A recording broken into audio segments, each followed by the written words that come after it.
na sexta-feira. Vem em mim, sexta-feira. Isso, olha lá, ó, Flávia, Lucas, Vinícius, Maria Alice, Lucas, Maria Beatriz, João Gabriel, Felipe, Gabriela, Amanda, Júlia, Sérgio, Felipe, Beatriz, Diogo, Luísa, Vinícius. E é isso aí, Vinícius. Pensa nisso aí, cara. Bruna, vai por aí, meu velho. Pensa nisso aí. E é o seguinte, acabou a sexta, você já volta a pensar nela. Mantenha a cabeça ligada na sexta aí. Ok? Rapaziada, tem um esquema lá, né? Só que hoje é um pouquinho diferente, porque, como vocês estão lembrados, na quarta-feira eu trabalharei com vocês a frente 2, a frente de História do Brasil. E na quinta-feira eu trabalharei com vocês a frente 1, a parte de História Geral. Ok? Tranquilo? Vamos definir dessa maneira que eu acho que, né, a gente estabelece um calendário. Firmeza? Então vamos lá de novo. Quarta-feira, História do Brasil. Quinta-feira, História Geral. Vamos lembrar, semana passada. A minha última aula de História Geral foi sobre a Revolução de 1848. Uma revolução popular que acaba com a monarquia parlamentar e que instaura um regime republicano baseado no voto universal masculino.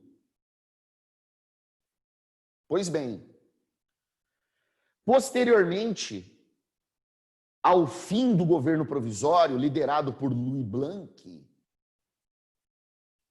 posteriormente ao fim das oficinas nacionais, erradicada a primeira experiência socialista da história. A Constituição é cumprida e é realizada uma eleição presidencial na França. Ao término do governo provisório, ao fim da Revolução de 1848, é realizado um processo eleitoral. E, para surpresa da imprensa francesa, o candidato vitorioso era ninguém mais, ninguém menos que Luiz Bonaparte, sobrinho do Napoleão Bonaparte, filho do irmão mais novo de Napoleão, que havia sido coroado por Napoleão, rei da Holanda, durante as guerras napoleônicas. Pelo voto universal, ascensão, pelo voto universal masculino, o primeiro presidente eleito pelo voto direto na história da França. Olha que interessante. Porque o Louis Blanc não havia sido eleito, havia tomado o poder depois da Revolução de 1848. Havia sido formado um governo provisório.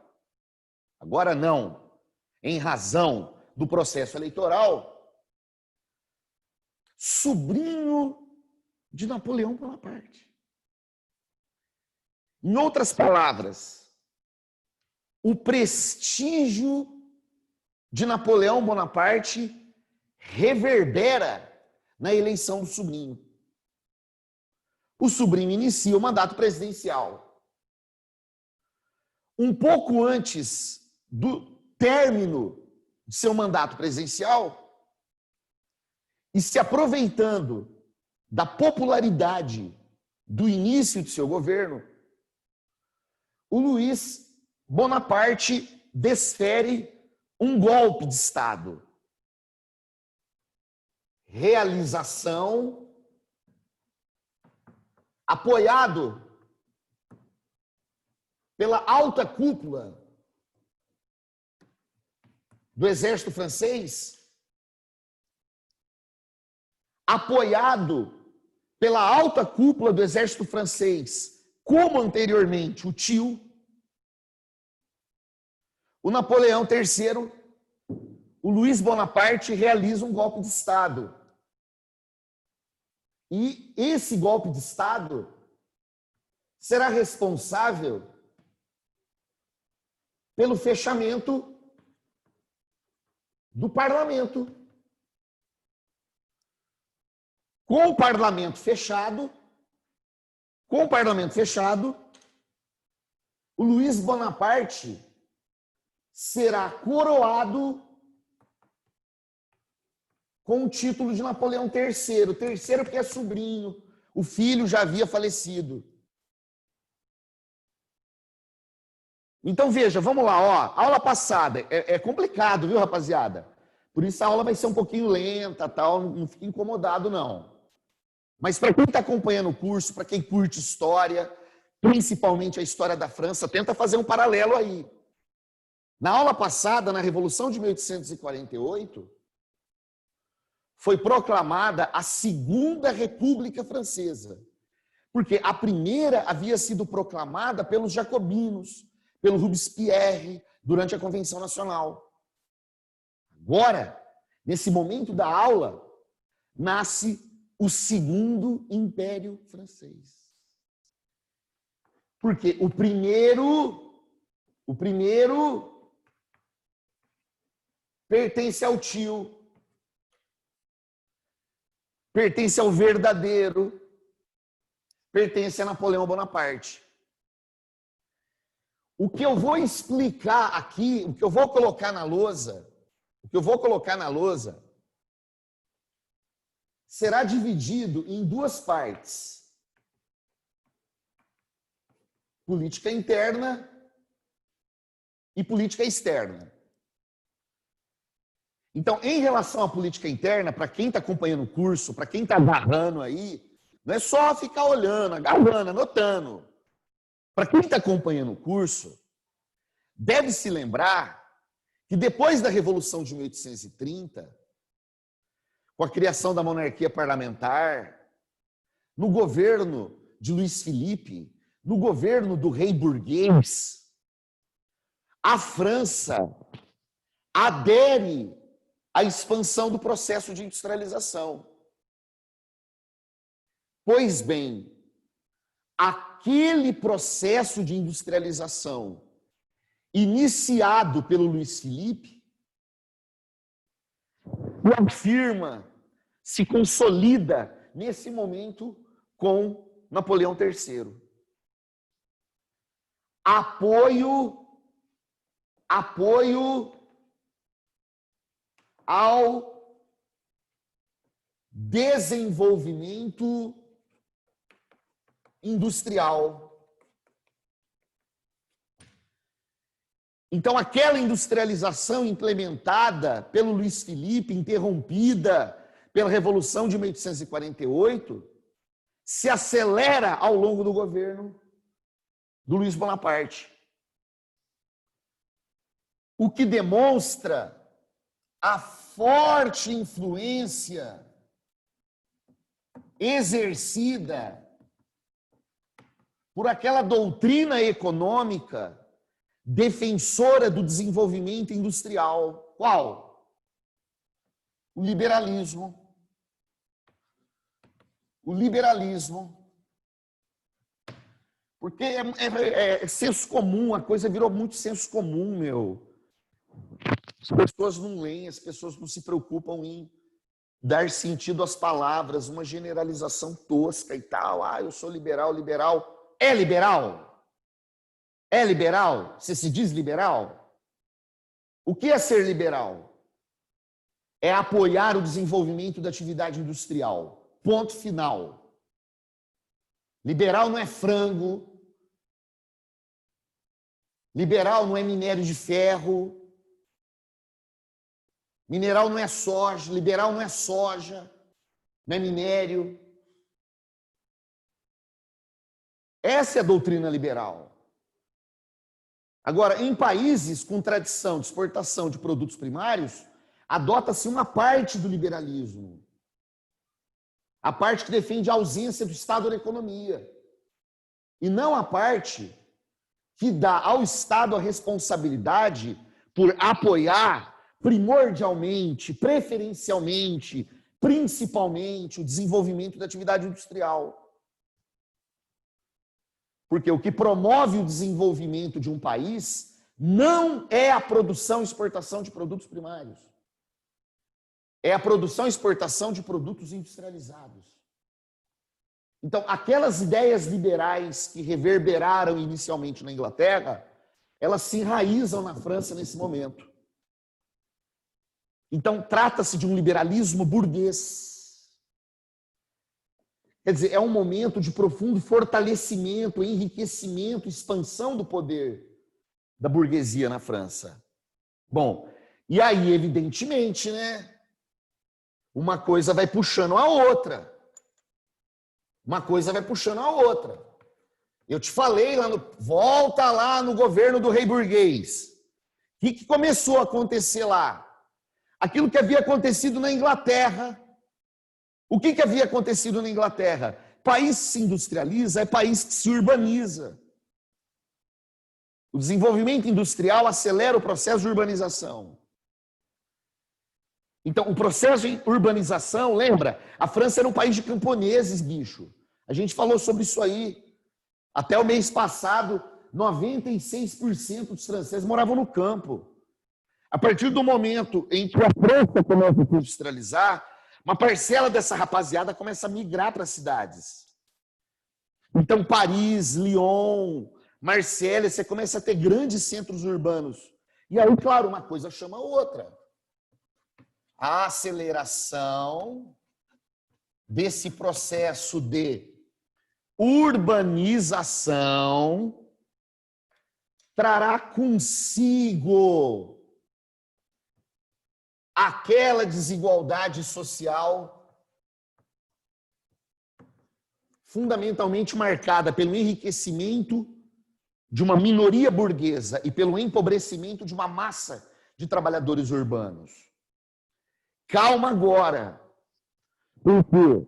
Porque o que eu vou colocar na lousa, é o seguinte aí. Se alguém curte arquitetura, se alguém aqui está assistindo a aula, curte arquitetura, o que eu tenho noção é de que em alguns cursos de arquitetura, me parece, veja, essa informação que eu estou passando não é uma informação atualizada, mas pelo que eu sei, até onde eu sei, isso aqui é uma disciplina, bicho. Isso aqui é uma disciplina, você vai fazer um curso aí e tal de arquitetura, isso aqui é uma das experiências mais interessantes. Por quê? Porque aí ele, eu tenho uma pergunta para fazer aí. Que pergunta que você quer fazer, Napoleão? Minha pergunta é a seguinte, vamos lá, vamos rebobinar a fita aí. Paris foi o berço da Revolução Francesa de 1789. Sim. Paris foi o berço da Revolução Francesa de 1830. Sim. Paris foi o berço da Revolução Francesa de 1848. Sim. Então para. O que está acontecendo? Eu quero que alguém me explique. Por que Paris é uma cidade incendiária? Por que Paris foi o palco de tudo bem, sensação de injustiça, desigualdade, falência de empresa, desemprego, fome no campo, tudo bem. Mas por que em Paris? Aí o prefeito da cidade, Eugénie Haussmann, aparece com a resposta. Eu tenho a resposta. Paris é um burgo que se expandiu. Paris é uma cidade medieval que cresceu muito, mas cresceu como cidade medieval. Então, como toda cidade medieval, o que é Paris? Paris é um grande caracol de pedras.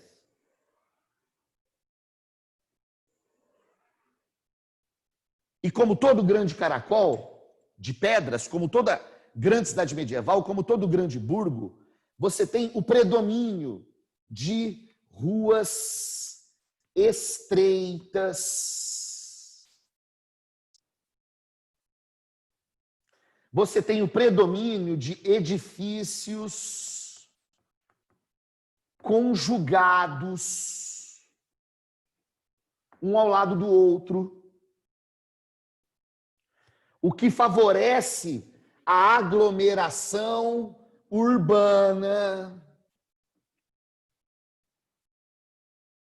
E claro, com os paralelepípedos, com as calçadas de pedra, com as ruas de pedra, essas pedras são arrancadas e com elas são formadas as barricadas.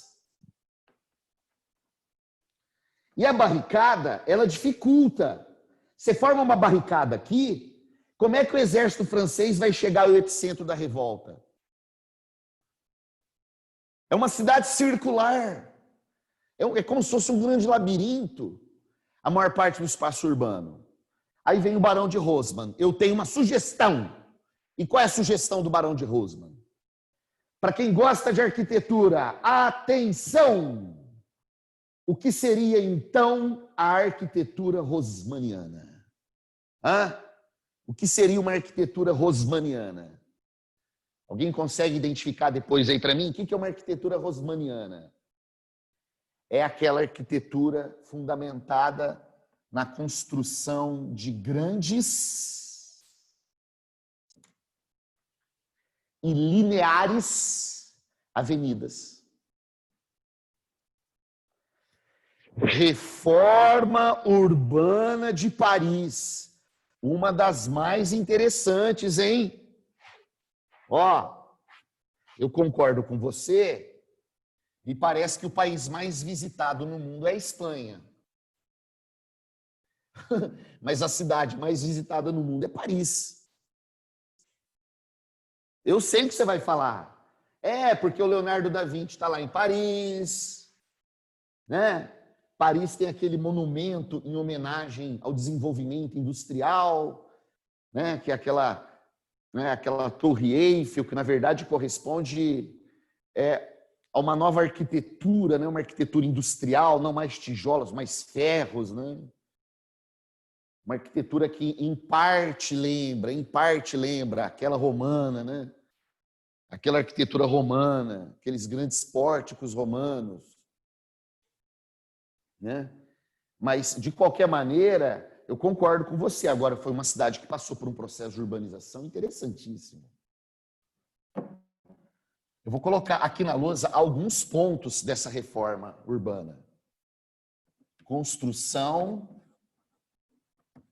de largas. Bom, agora vamos lá. Por que elas devem ser largas? Por que elas devem ser largas? Vamos lá. Por que elas devem ser largas? Para facilitar a locomoção das tropas do exército. Onde estão concentradas as tropas do exército? Aqui no Campo de Marte, na região central.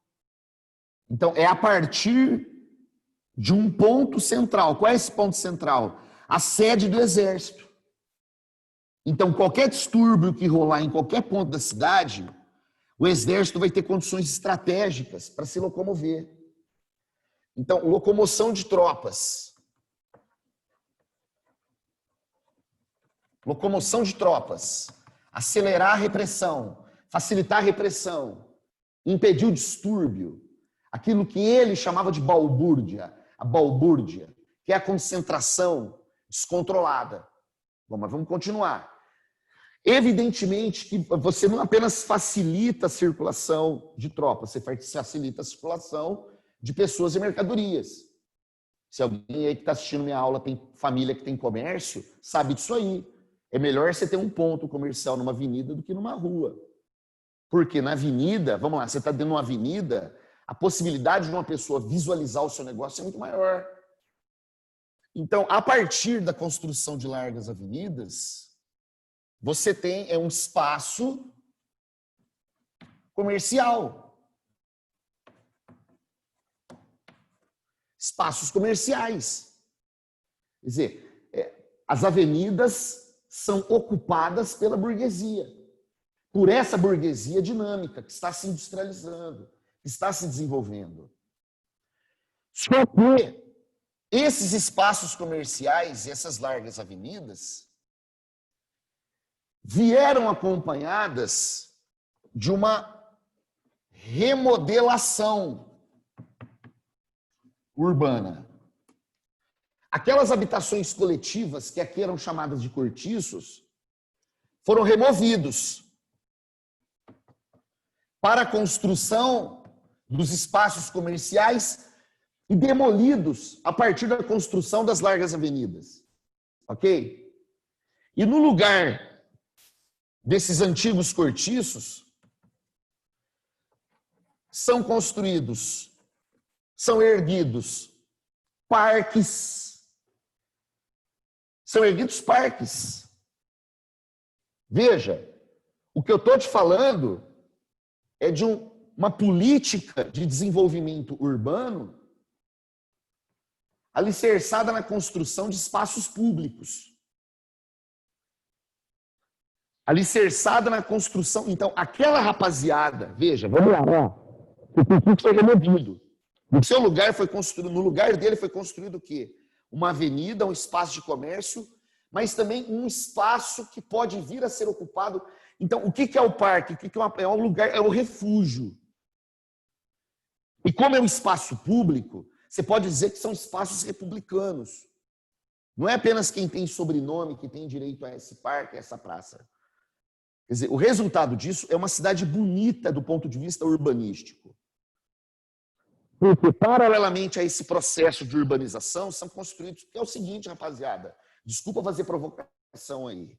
Uma cidade é conhecida pelos espaços públicos que ela tem, não pelos espaços privados. Entendeu? Não é só a casa que vai... Não é só a casa que vai fazer de Ribeirão uma cidade bonita, porque é um espaço privado. O que faz de uma cidade agradável é a existência de espaços de ocupação pública. Entendeu? E a gente não sabe o que é isso aqui. Não sabe. São poucas cidades, Curitiba, que eu conheço, Belo Horizonte ali e tal, a região da Pampulha, São Paulo, vai com Ibirapuera, Rodrigo de Freitas, são poucos espaços assim amplos. Aqui a gente chama um quarteirão, aí o cara vai lá, desmata um quarteirão, a gente chama de praça. A gente não tem nem a noção desse vocabulário. Mas vamos ao que nos interessa. O cara não está feliz porque ele perdeu a moradia dele. E bem ou mal, todo mundo gosta de viver no centro. Porque no centro é que encontram suas oportunidades. E aí? Se esse cara ficar sem lugar para morar, ele vai fazer uma outra revolução. Então, junto com a remoção de cortiços, veio acompanhada uma política de construção de conjuntos habitacionais. Aonde eles estão? Ó, se alguém aí já foi lá para Paris, conhece, eu estou falando de leitura, eu estou falando de documentários e leitura. Mas se alguém já foi para lá, deve ter percebido isso aí, né? Ocupação da região periférica. Então, vamos lá, vamos entender o espaço urbano de Paris. Aonde estão os pobres? Nas áreas periféricas.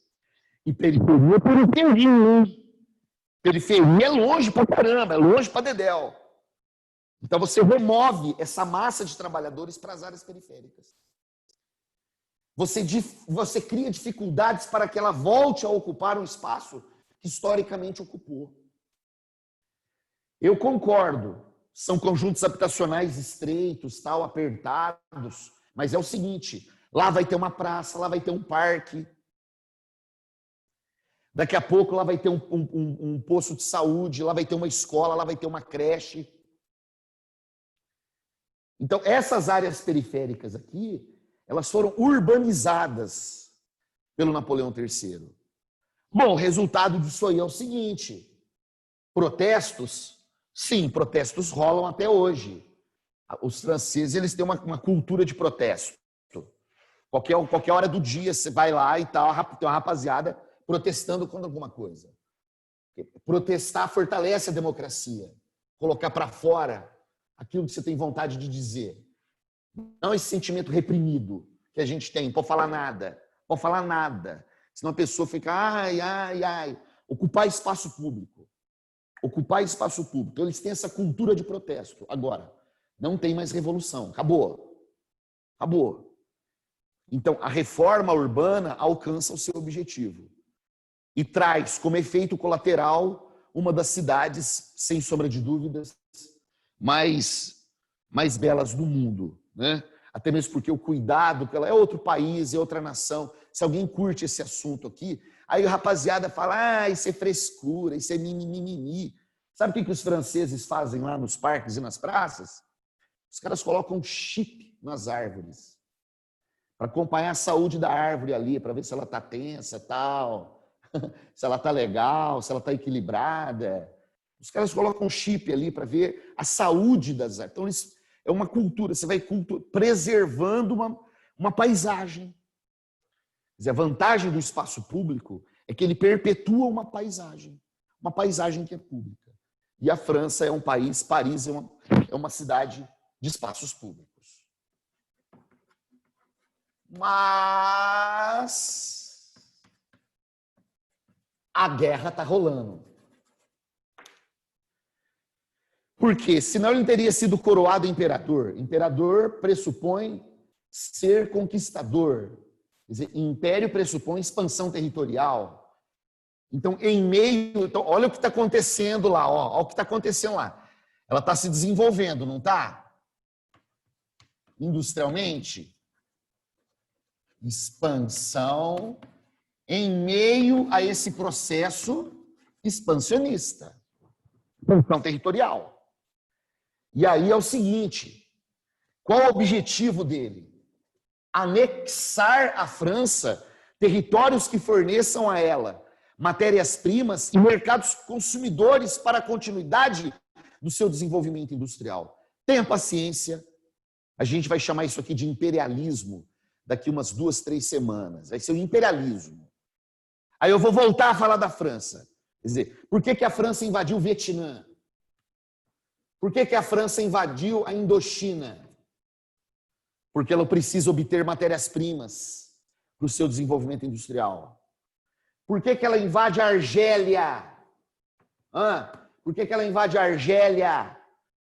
Para obter mercados consumidores para a continuidade do seu desenvolvimento industrial. Veja, processo expansionista que acontece no continente africano, processo expansionista que acontece no continente asiático, processo expansionista que acontece no Oriente Médio. Você deve saber disso aí, né? Essas áreas foram daqui 3 semanas. Fica calmo, eu não estou falando de imperialismo, mas daqui 3 semanas, o que será a Indochina, a Argélia e o Líbano? Serão colônias da França. Você vê que até hoje aconteceu esse acidente lá no Líbano, tal, vocês acompanharam. Quem apareceu lá foi o presidente da França, tentando dar as cartas, porque é uma antiga colônia, então a França se sente responsável e tal, entendeu? Então, a cidade de Beirute, por exemplo, é uma cidade de feições afrancesadas. Né? Na verdade é o seguinte, quando o cara fala o seguinte, essa cidade é muito bonita. É bonita, então tem uma arquitetura francesa. O que é a arquitetura francesa? A conciliação de espaços de sociabilidade burguesa, avenida, comércio, agitação, dinamismo, com espaços de lazer, espaços verdes. Você vai conciliando, né? O concreto com a árvore. Bom, eu vou colocar em outras cores aqui, porque, desculpa a palavra, a expressão, aqui ele se fudeu. Olha que loucura, hein? Os 4 cantos do mundo, Oriente Médio, América, África e Ásia. No México não deu certo. No México não deu certo. Ele achou que seria fácil. Eu vou lá promover uma intervenção para interromper as reformas do Benito Juárez. Aí ele derruba o Benito Juárez. Os mexicanos reagem militarmente à presença de tropas francesas. O resultado é um fracasso. Tanto que o líder da expulsão dos franceses, o Porfírio Dias, vai criar uma das mais longas ditaduras da história mexicana. ok? Bom, mas agora vamos falar de uma coisa que eu terei de voltar a isso aqui, ok? Eu terei de voltar a isso aqui. Guerras na Itália contra a Áustria. O que ele foi fazer na Itália? Na Itália ele foi dizer o seguinte: os austríacos não podem dominar as terras historicamente pertencentes à igreja. Então eu vou invadir o norte da Itália com o apoio dos piemonteses, Turim, eu vou me aliar ao reino de Piemonte e nós vamos expulsar os austríacos. E com a expulsão dos austríacos, as tropas francesas, proteção francesa, as terras da igreja passaram a ser protegidas militarmente por tropas francesas. O que isso demonstra? Demonstra uma política de aliança com o catolicismo. Uma política de aliança com a Igreja Católica. Então, plano interno, reforma urbana de Paris. Plano externo, política expansionista.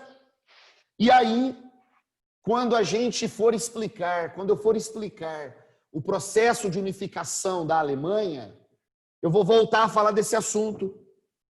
Por quê? Porque o declínio,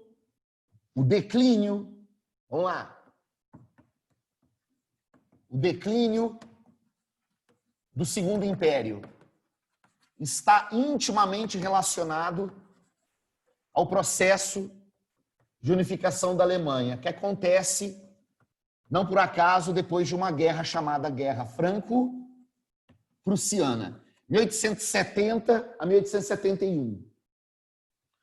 Fica calmo, fica tranquilo, eu vou falar de imperialismo e eu vou falar de unificação da Alemanha. Mas eu preciso aqui só pegar o finalzinho aqui. A Guerra Franco-Prussiana ela tem origem a partir de disputas pelo trono na Espanha. A ambição francesa, a ambição prussiana se chocam a partir dali. A França é não apenas derrotada, a França ela é humilhada. Por quê? Porque o segundo Reich, porque o primeiro seria o Império Sacro, o Sacro Império Romano, o segundo reino, o segundo Reich da história alemã nascerá em Versalhes. Disputas, fator motivador. Disputas pelo trono espanhol. Consolidação do processo de unificação da Alemanha, nascimento do segundo Reich. Eu vou voltar a falar disso aqui, fica tranquilo. Então será ele, Otto von Bismarck, o artífice, o arquiteto do processo de unificação da Alemanha, que vai depor Napoleão III. Então, fim do Segundo Império Francês. O nascimento do Segundo Império Alemão corresponde ao fim do Segundo Império Francês. Napoleão III é derrubado e posteriormente vai se exila, vai morar na Inglaterra. E lá na Inglaterra morre poucos anos depois. Firmeza, rapaziada? Fica tranquilo, eu vou falar de unificação da Alemanha, eu vou falar de uma série de coisas aí que eu só montei, né, para tentar explicar para vocês as principais características do declínio do Império Francês, do Segundo Império Francês. Bom, vamos lá, rapaziada? João Pedro, a diferença entre o liberalismo e o neo, na verdade é o seguinte, cara, vamos só rapidinho, não sei quanto tempo eu tenho aí, mas rapidinho. A questão é a seguinte, esse termo neoliberalismo, ele é usado em poucos países, cara. Ele é usado em poucos países. O termo que se usa nos outros países é liberalismo. Agora, vamos lá. Alguns se utilizam da expressão neoliberal. Por exemplo, na França, Aqui no Brasil também se usa muito a expressão. O que seria o neoliberal? Neoliberal é o seguinte, para o liberalismo clássico, o Estado tem funções importantíssimas. O Estado tem que ser o responsável pela instrução, o Estado tem que apoiar o desenvolvimento da indústria, o Estado tem que garantir a infraestrutura para o desenvolvimento da indústria. Para o neoliberalismo, não. Escola tem que ser privada, não pode ser do Estado. Estrada tem que ser da iniciativa privada, não tem que ser do Estado. E a indústria tem que se desenvolver sozinha. Então, num certo sentido, o que o neoliberalismo prega é a ausência de qualquer limite ao predomínio do capital privado. É isso. Agora, aqui no Brasil, o problema é que aqui no Brasil o Brasil não tem uma tradição burguesa, cara. O Brasil tem uma tradição oligárquica. Então a rapaziada exporta frango aí, eu sou liberal, sabe? Pô, aí é matar o Adam Smith. Ele não merece isso também, né? Esse tipo de pensamento tosco, falso, impróprio. Marcão, eu morei no México, eles falavam bastante sobre as invasões francesas. Essa em específico foi assim. Ô, Sérgio! Maravilha, meu velho! Só que aí é o seguinte, cara, tá vendo? A gente tem pouco tempo, né? Lembra quando foi a primeira? Do Augustin Iturbide, a processo de independência, está relacionado ao processo de independência. Entendeu? Só que a presença francesa, vamos lembrar, vai contra a doutrina Monroe. Então, ao que tudo indica, os americanos apoiaram os mexicanos. Você lembra o que aconteceu com o cara lá? Fritaram ele, né? Esquartejaram ele. Aliás, você morou no México, você deve ter percebido isso aí, um país de profunda instabilidade política. Tá, os mexicanos falam o seguinte, eu também tive contato com um deles, há mais presidentes na história do México do que qualquer em outro país. Então essa é a segunda intervenção, você está correta, cara. Maravilha. E aí você morou lá, você deve ter percebido, né? A mais longa, a história do México é a história de ditadura. A mais longa delas é a do Porfírio Dias. Essa é a segunda intervenção, está certo. Arthur, o diretório acaba com a Primeira República. E Luiz Bonaparte... Boa observação, Arthur. Faz esse esquema aí, meu velho. Vai fazendo essa analogia. Isso aí é um exercício aí.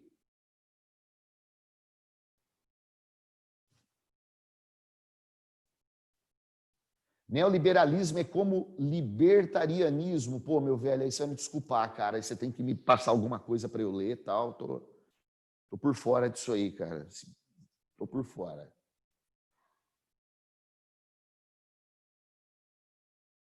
Anarcocapitalismo? Então, me falaram disso aí, cara, há uns 2, 3 anos aí, cara. Mas eu nem fui atrás, viu? Eu acho um pouco complicado. O que eu posso te falar é o seguinte, o que eu sei, que a gente vai falar sobre isso aí. Nos Estados Unidos, que é um país de tradição individualista, protestante, né, capitalista, as ideias anarquistas fizeram mais sucesso do que as ideias socialistas. Porque o anarquismo, de uma certa maneira, ele reproduz o liberalismo, ele reproduz o individualismo contido no liberalismo. Então, tanto o anarquismo como o liberalismo compartilham da ideia de que o indivíduo deve viver livre. E as ideias socialistas, você tem o Estado, né, cara? Você tem o Estado ali, o Estado como tutor, né? Então, eu acho que você tem que seguir por aí, mas eu desconheço a teoria. Firmeza? Rapaziada, um abraço a todos aí, viu? Até a próxima semana. Vem em mim sexta-feira! Vem em mim sexta-feira! Salve, salve, rapaziada! Mais uma vez, um abraço a todos aí, viu? Tchau, tchau!